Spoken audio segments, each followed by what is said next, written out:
حقوق العباد کیا گئے؟ حضور نبی کریم صلی اللہ تعالی وسلم کی بارگاہ میں ایک ایسی عورت کا ذکر کیا گیا جو نماز پڑھنے والی تھی، روزہ رکھنے والی تھی، خرچ زکوٰۃ ادا کرنے والی تھی، اور ساتھ ساتھ اس کا جو اخلاق تھا نا وہ اخلاق ٹھیک نہیں تھا، وہ بد مزاج تھی۔ جب حضور کی بارگاہ میں عرض کیا گیا یا رسول اللہ، وہ نماز بھی پڑھتی ہے، روزہ بھی رکھتی ہے، حج بھی کرتی ہے، وہ سب کچھ کرتی ہے، لیکن حضور وہ حسن اخلاق کی مالک نہیں ہے، وہ بد مزاج عورت ہے۔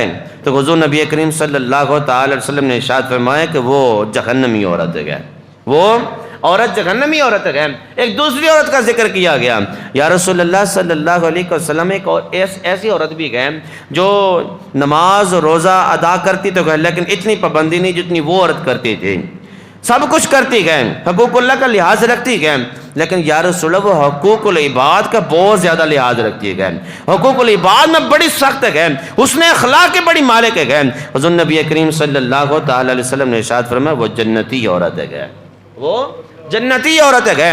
اب حقوق اللہ کے تعلق اللہ کے ساتھ ہے، اگر کوئی نماز نہیں پڑھ رہا تو رب چاہے اسے پوچھ لے چاہے نہ پوچھے، وہ رب کا معاملہ ہے، بندے کو اس میں کوئی عمل دخل نہیں ہے، لیکن اگر حقوق العباد تلف کریں گے تو تب تک اللہ رب العالمین میں معاف نہیں فرمائے گا جب تک وہ بندہ معاف نہ کر دے جس کا ہم نے حقوق تلف کیے گئے۔ اتنا بڑا سخت معاملہ ہے حقوق العباد کا۔ حسن اخلاق کا مالک جو ہے نا، رب اس سے راضی ہوتا ہے، بندے بھی اس سے راضی ہو جاتے ہیں۔